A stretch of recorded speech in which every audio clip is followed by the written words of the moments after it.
Part 2 na tayo ng mga kamalian at kontradiksyon sa Biblia. So, part 2 na rin tayo sa kamangmangan at kasinungalingan ng mga follower ni Muhammad. Patungkol daw na ang Biblia hindi umano ay marami daw mga kontradiksyon. Debunk. Punta tayo sa ikalawang Samuel 8:4. Gamitin natin ang Magandang Balita Biblia dahil may mga translation na medyo mahirap yung pagkasalin. Ang Magandang Balita Biblia ay gumagamit ng simpleng mga salita. 4. Sa labanang ito'y 1,700 kawal na nakakabayo at 20,000 kawal ang nabihag ni David. Ilan ang kawal na nakakabayo na nabihag ni David? 1,700. Parehong kwento pero iba ang detalye. Kung pupuntahan natin ang unang kronika 18:4. Sabi dito, nakasamsam si David ng 1,000 karwahe, nakabihag ng 7,000 mga ngabayo. Ilan? 7,000 o 1,700? 7,000 ba o 1,700? Hindi pwedeng sabihin ng iba na ito ay typographical lang dahil hindi gumagamit ang mga sumulat ng Biblia sa original language nito ng Arabic numbers. Yung ginagamit natin ngayong mga numero na 1, 2, 3. Ang ginamit nila para isulat ito ay salita. 7,000 spelled out. Again, walang mali doon sa 1,700 horsemen or chariots at doon sa 1,000 and 7,000 horsemen and chariots. Walang problema doon sapagkat dalawa ang report ng dalawang author. Ang pinipresenta ng 2 Samuel chapter 8 verse 4 sa verse 3 ay patungkol sa pag-recover.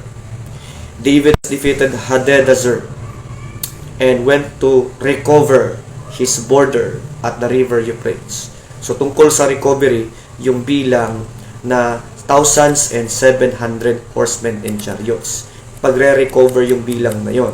Samantalang sa 1 Chronicles chapter 18 verse 4 na ang bilang na 1,000 and 7,000 horsemen and chariots ay ito naman yung patungkol naman sa pag-establish niya sa kanyang border sa Euphrates. Ayon sa verse 3, pag bumalik ka, David has defeated Hadarezer and went to establish his dominion by the river Euphrates. So magkaiba. So ang bilang ng isa ay patungkol doon sa pag-recover ng kanyang border sa Euphrates. Samantalang ang bilang ng isa ay patungkol sa kanyang pag-establish sa kanyang border sa Euphrates. Bakit mas maraming bilang ang kanyang in-establish? Sapagkat dapat pa niyang palakasin ang kanyang kaharian at kanyang kapangyarihan kontra sa mga paganong Pilisteo. Dahil sa 1 Chronicles chapter 18, dyan ay mas maraming bilang. 7,000 horsemen, 1,000 chariots. Dahil ayon sa verse 3, ito kasi ay para mag-establish siya sa kanyang border. Pero yung sa kanyang pag-recover ay medyo mas konti. Ito ay 1,700 horsemen and chariots lamang sapagkat hindi siya gaanong nalagasan ng tauhan sapagkat mas marami siyang kills kaysa sa loss. So walang contradiction doon. Magkaiba ang pahiwatig ng dalawang author sa kanilang pagpipresent. Sa bilang ng isa ay for recovery. Sa bilang ng isa ay for establishment sa kanyang border sa Euphrates. Bakit mas marami pa siyang nadagdag ng mga chariots? Sapagkat natalo niya si King Hadadezer sa labanan. At yun ay makikita sa 1 Chronicles chapter 19 verse 6 at sa 2 Samuel chapter 10 verses 15 to 19. At mas marami pa siyang nag-gain ng mga chariots and horsemen na mga sumuko at napasakan niya sapagkat natalo nga niya si King Hadadezer. Kaya hindi imposibleng mas lalo pang madagdagan ang kanyang horsemen ng mga bilang pa isa sa doon sa kanyang i-recover kumpara doon sa kanyang i-establish. Walang contradiction doon, talagang sadyang wala ka lang alam at dahil Abdul ka kasi hindi ka nagsasabi ng totoo. Sunod naman ay ang unang hari 4:26. Ang tanong natin dito ay ilang kwadra ng kabayo ang meron si Solomon? Sabi sa unang hari 4:26, si Solomon ay may 40,000 kwadra ng kabayo, 40,000. Pag pumunta tayo sa ikalawang kronika 9:25, sabi si Solomon ay may 4,000 kwadra, 4,000. 40,000 ba o 4,000? Nasaan diyan ang salita ng Diyos? Hindi pwedeng totoo yung dalawa dahil magkakontra sila. Pwedeng mali yung dalawa, pero hindi pwedeng tama silang dalawa. Again, you are an idiot. Hindi mo binabasa ng maigi yung mga talata. Sa 1 Kings chapter 4 verse 26, ang nakalagay is 40,000 stalls of horses for his chariots. For his chariots. Samantalang sa 2 Chronicles chapter 9 verse 25 ay 4,000 stalls for horses and chariots. Sa isa ay for his chariots. Samantalang sa isa ay for horses and chariots. Bakit? Bakit sa 1 Kings 4:26 ay for his chariots? Samantalang sa 2 Chronicles 9:25 ay for his horses and chariots. Sapagkat ang bilang doon sa 1 Kings chapter 4 verse 26 na 40,000 na horses ay ito ay sa kanyang sariling stalls. Mga naka-stall sa kanyang sariling kaharian. O yung mga nakakulong, nasa stalls, yung kulungan. At sa 2 Chronicles naman, chapter 9, ay for his horses and chariots, sapagkat siya din ang nangalaga ng mga horses and chariots ni King Hiram. Ayon sa 2 Chronicles chapter 9 verse 25, na si Solomon ay nag-provide din ng stalls ng mga horses at chariots para kay King Hiram. Kaya magkaiba ng bilang, at dahil ito ay pinagkaloob din ni King Hiram sa kanya. Kaya mas marami yung kanya na 40,000 dahil sa kanyang stalls yon. Pero yung 4,000 doon ay sa kanyang pangangalaga sa mga horses na naka-stall naman kay King Hiram. You are an idiot, hindi mo alam. Basahin naman natin ang unang hari, 15:33. Ikatlong taon ng paghahari ni Asa sa Huda, nang maghari sa Israel si Baasa na anak ni Ahiyas. 24 na taon siyang naghari at sa Tirza siya nanirahan. Kung pupunta tayo sa 16:8, naging hari ng Israel si Ela na anak ni Baasa noong ika-26 na taon ng paghahari ni Asa sa Huda. Kailan naging hari ang anak ni Baasa na si Ela? Noong ika-26 na taon ng paghahari ni Asa sa Huda. Ibig sabihin, when it was Asa's 26th year as the reigning king in Judah, si Ela naging hari ng Israel. Punta naman tayo sa ikalawang kronika, 16:1. Parehong kwento, pero tingnan ninyo ang detalye. Nang ika-36 na taon ng paghahari ni Asa, nilusob ni Haring Baasa ng Israel ang Huda. Pinalibutan niya ng pader ang Rama upang walang makaalis o kaya'y makapunta kay Asa sa Huda. Ano ba? 26th year o 36th year? Malabo. Again, walang mali doon, ignorante ka, hindi mo alam ang historical background. Alamin natin kung ilang years ba si Asa nag-reign sa Jerusalem. According sa historical background, si Asa ay nag-reign sa Jerusalem for 41 years. No? Si Asa ay nag-reign sa Jerusalem 41 years. Sa Judah naman, mahaba din yung kanyang years. Ngayon, nabanggit doon na in the 26th year of Asa, king of Judah. Ito yung kanyang paghahari sa Judah. Sa 2 Kings chapter 16 verse 8. Ngayon, dumating ang in the 6th and 30th year or 36th year ni Asa, hindi binanggit kung sa Judah. This is about Jerusalem's reign. Sa kanyang 36th year, doon naman sa Jerusalem sapagkat 41 years nga siya doon. Noong sa kanyang 41 years doon, sa 36 noon, ay si Baasha lumusob siya bilang hari sa Israel. No? Dahil sa ika-26 year ni Asa bilang hari ng Judah, ito din yung malapit na taon na ika-36 ng kanyang paghahari sa Jerusalem naman. Dahil si Baasha ay hari pa sa Israel sa panahon na ito.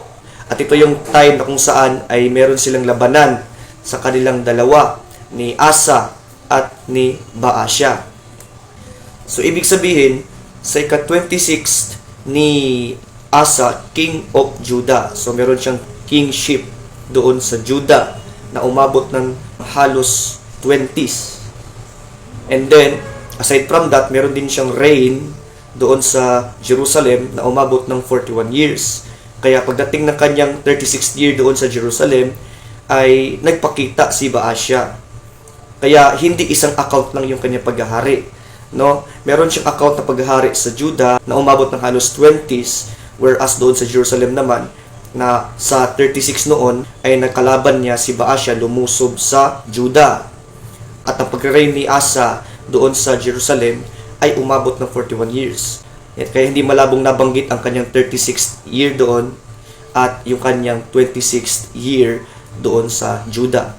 Walang mali. You are just extremely and obvious ignorant, Abdul. Ikalawang kronika naman, 2:2. Anong sabi dito? Si Solomon ay naglagay ng 80,000 katao na tagatibag ng bato sa kabundukan, 70,000 tagahakot at 3,600 tagapamahala. Ilang tagapamahala? 3,600. Parehong kwento, pero nakasaad sa unang kronika 5:16, umabot sa 3,300 naman ang mga kapatas na namamahala sa mga manggagawa. Kanina, 3,600. Ngayon, 3,300 ang tagapamahala sa pagtayo ng templo. Pwedeng sabihin ng iba na hindi naman importante kung ilan. Wala naman tayong pakialam kung ilan ba talaga ang tagapamahala nung tinatayo ni Solomon ang kanyang templo. Dahil hindi importante yan sa kaligtasan. Totoo naman. Pero, hindi nila pwedeng ipagkaila na merong inconsistency sa libro na sinasabi nila ay perpekto at galing sa may likha ng universo.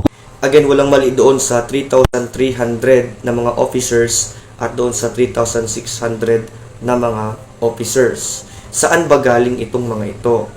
Pag binasa natin ang Biblia ng maigi, according sa 2 Chronicles chapter 2 verse 8, ang mga servants ni Solomon ay nakipag-intermingle sa mga servants ni Hiram. Sa makatuwid, nakikipag-interact ang mga servants ni Hiram sa mga servants ni Solomon sa office work doon sa pagpapagawa. Ngayon, sa 1 Kings chapter 5 verse 13, malinaw na si Solomon ay nagpadala ng mga levy, no, mula doon sa 30,000 na mga tao. Meron siyang kinuha pa doon. Ngayon, pansinin natin ng maigi. No, sa 1 Kings chapter 5 verse 16, ito yung mga officers ni Solomon na nagro-rule out doon sa trabaho. At yun namang sa 2 Chronicles chapter 2, lalo na sa verse 2, ito naman yung mga sinabihan ni Solomon na mag-oversee, which is 3,600. Kasi nag-Levi nga siya, nagpadala siya ng Levi pa na mga backup. Ngayon, isummarize na natin ang walang contradiction dyan. No? So, yung bilang na 3,300, ito yung mga officers ni Solomon na nagro-rule doon sa work. Samantalang yung 3,600 naman, ayun yung mga overseers na nanggaling doon sa Levi o strangers na hinar ni Solomon para sa pagbabantay sa mga nagtatrabaho. So, walang problema doon sapagkat ang servant ni Solomon at servant ni Hiram ay nagsanib puwersa para i-roll out yung mga tao. At maliban doon, meron pa siya mga officers na galing sa pagle-levy niya o pag-hire niya. At ito din ay namahala bilang strangers doon sa mga nagtatrabaho. Sila ay naging overseers din. Kaya magkaibang bilang. 3,300 refers to Solomon's servants and Hiram's servants. And 3,600 refers to those taken out by Solomon from the levy. Walang mali. Sadyang wala ka lang alam kasi Abdul ka. Punta naman tayo sa unang hari, 7:26. Dito ay makikita natin na merong ginawang istruktura na naglalaman ng tubig. 3 pulgada ang kapal ng upuan at ang labi nito ay parang labi ng tasa, hugis bulaklak ng liryo. Ang ipunang tanso ay naglalaman ng 10,000 galong tubig, 10,000 gallons of water. Pero sa ikalawang kronika, 4:5, 3,000 baldeng tubig. Ano ba talaga? 10,000 o 3,000? Again, walang mali doon sapagkat malinaw ang mga textual analysis. Sa 1 Kings 7:26 ang nakalagay contained. Contained. Sa 2 Chronicles chapter 4 verse 5, held. No? Malaki po ang pagkaibahan niyan theologically speaking at contextually speaking, no? At biblically speaking. Kung may alam sa Hebrew itong ating Abdul na kaibigan, no? Ang salitang held ay ginamit sa Biblia, no? Ibig sabihin ay hold, no? Ability to hold. Yung salitang held ay ginamit din sa Biblia. Sa Exodus chapter 36 verse 12, the loops held one curtain to another. No, ibig sabihin doon ng held is hold, no? Ability to hold. Ang loops daw ay merong ability to hold one curtain to another. So ginamit doon sa Hebrew yung salitang held, ibig sabihin is ability to hold, kapasidad ng paghawak. Ngayon, may kita na natin ang difference ngayon. Kung pupuntahan natin ang pagkakaiba, contained at held. So sa 1 Kings 7:26, yung 2,000 baths ay referring to the contained, kung ano yung na-contain. And then sa 2 Chronicles chapter 4 verse 5, pinapresent naman doon ay yung held 3,000 baths. Yung kanyang ability to hold, no, ay 3,000 baths. So ito na ngayon ang walang contradiction. Sa 1 Kings 7:26, yung sinasabi doon na 2,000 baths, yun yung contained doon sa molten sea. Na yung molten sea, meron siyang 2,000 baths contained doon. Naka-contain yung tubig. Samantalang kapag walang tubig, no, kaya pa niyang mag-contain ng 3,000 baths. It can hold 3,000 baths. No? Yung molten sea, ang capacity niya 3,000 baths. It can hold 3,000 baths. Pero yung presently na nakalagay doon or contained doon sa 1 Kings 7:26 ay 2,000 baths lang ang nakalagay doon. Pero yung capacity niya, yung ability niya to hold, no, kasi nakalagay doon ay held, ay 3,000 yung kanyang max capacity. So magkaiba. Ang 1 Kings 7:26 ay yung kung ano yung nilalaman doon na baths. It's 2,000 baths. Yung presently na nakita doon, na nakalagay doon. Pero yun namang 2 Chronicles 4:5, referring doon sa kanyang capacity, yung ability to hold o held, ay 3,000 baths ang kaya niya. So walang contradiction doon. Parang ganito lang yung baso. For example, ito, no? It can contain, for example, 100 spoons. Pero yung presently na nakalagay is 50 spoons lang. So walang contradiction. So yung nakalagay ngayon is 50 spoons. Pero yung kanyang capacity to hold or held ay 100 spoons. So walang problema doon. Saan na contradiction doon, ha? Mali ka, wala kang alam. Sa Ezra 2:6 naman, meron tayong statistics ng mga Israelita na pinakawalan sa Babylonia. Ilan sa mga ito ang anak ni Parat o Pahat Moab. Kasi sa English Parat ang pangalan nito pero sa Tagalog Pahat Moab. Sabi dito 2,812. Yan ang nasa Ezra 2:6 hanggang 20. Pero kung pupunta tayo sa Nehemias 7:11, nakalagay dito na 2,818 ang mga anak ni Pahat Moab na pinakawalan mula sa Babylonia. Pwedeng sabihin ng iba na maliit na pagkakamali lang naman. 2,812, 2,818. Ang pagkakamali lang ay 6. Pero hindi pa rin maipagkakaila na may pagkakamali sa Biblia. Again, mangmang ka, Abdul, wala kang alam sa historical background. Bakit? Dahil first batch yun. Yung sa Pahat Moab na 2812 ay mga first batch yun from Babylon sa captivity. Ngayon, doon sa isang record na 2818 ay ito yung mga nadagdag pa. May mga dumagdag pa sa second batch na dumating sa Ezra 8 verse 1. There were Jews, those Jews who returned with Ezra. Meron pang bumalik as another batch. Ha? Hindi mo alam kung ilan ang dumating. Sapagkat dalawang batch. First batch, Ezra chapter 2 verse 1. Second batch, chapter 8 verse 1 ng Ezra. Stop being a full ignorance. Sa Ezra ulit tayo, 2:8. Ilan ang anak ni Zattu? 945. Pero sa Nehemias 7:13, ilan ang anak ni Zattu? 845. Ano ba? 945 o 845? Kung ikaw ay ginagabayan talaga ng Espiritu Santo, ng Diyos na makapangyarihan sa lahat, bakit ka magkakamali ng ganito? Sasabihin nila, maliit na pagkakamali lang naman. Yun na nga eh, maliit na pagkakamali lang, hindi pa nagawa ng tama. Wala naman nagsabi na maliit na pagkakamali yun. Donkey potato. Ikaw lang naman nagsabi na mali yun kasi yung utak mo, mali talaga. Lalo na yung interpretation mo, mali talaga. Sablay. At ignorante ka pa. Bakit? Yung anak ni Zattu sa first batch ay 845. Pero dahil si Nehemiah ay nakakuha siya ng another genealogy of registry. Nahanap niya ang ilan pang mga registry na identify ngayon kung sino pa yung kabilang sa anak ni Zattu. Sa Nehemiah chapter 7 verses 5 and 6, Nehemiah has found out the genealogy register of those who returned in the first batch who were carried away from Babylon. Meron siyang nakuha pa, nahalukat pa na registry kung ilan ang original. Kaya doon sa another account na ang anak ni Zattu ay 945, it's because sa registry na nahanap ni Nehemiah ay nandoon nakalista, meron pang dapat maidagdag. Nakita kasi yung registry.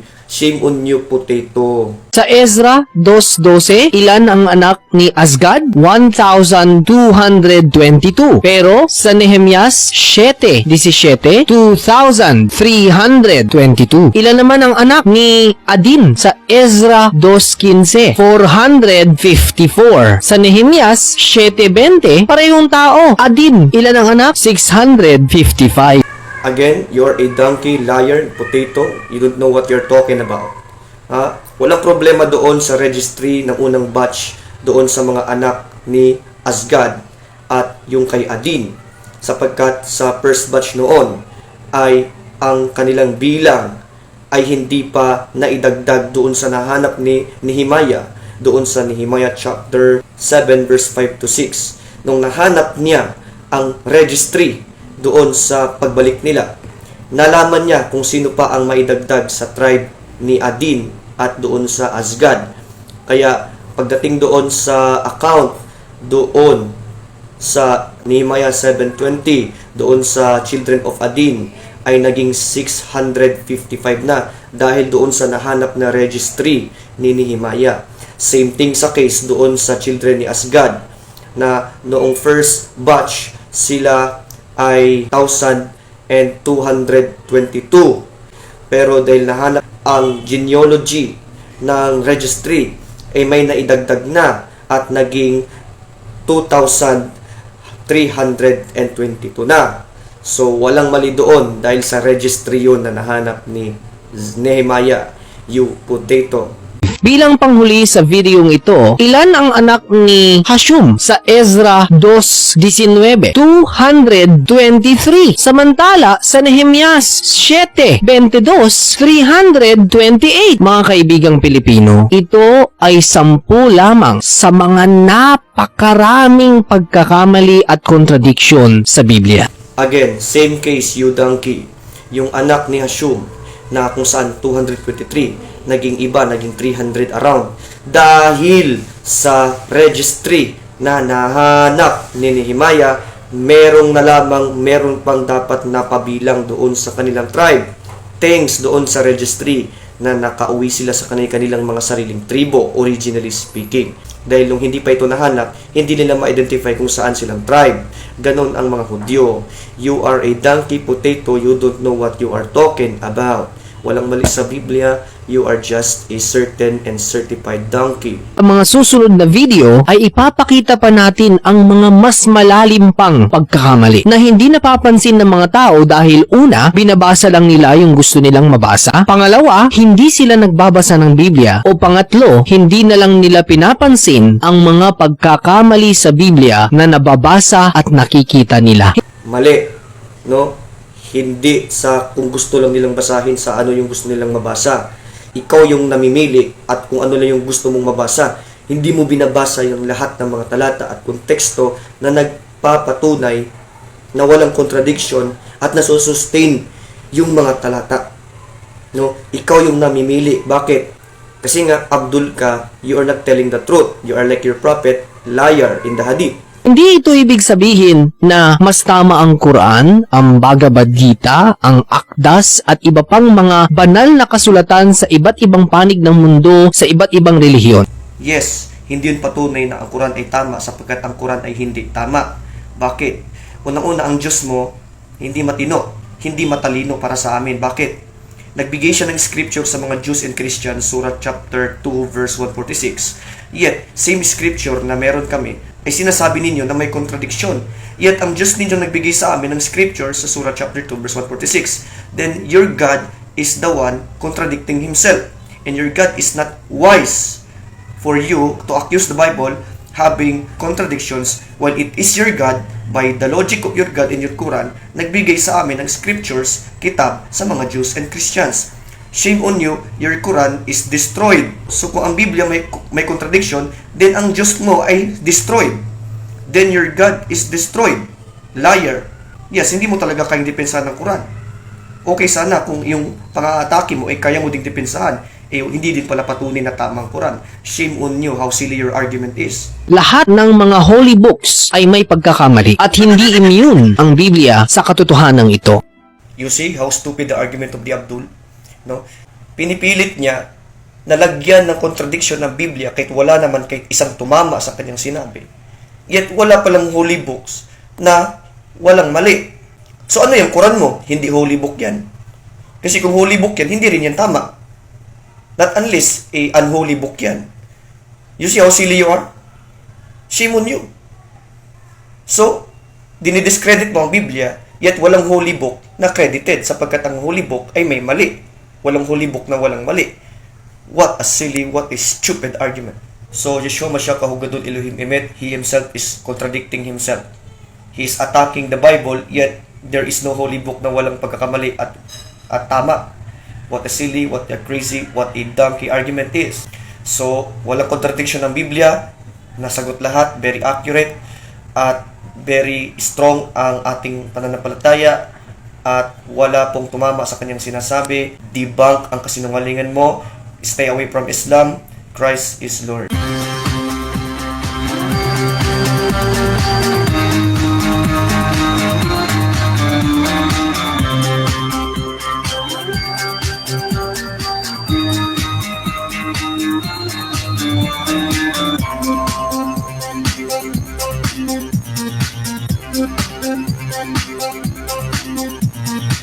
Thank you.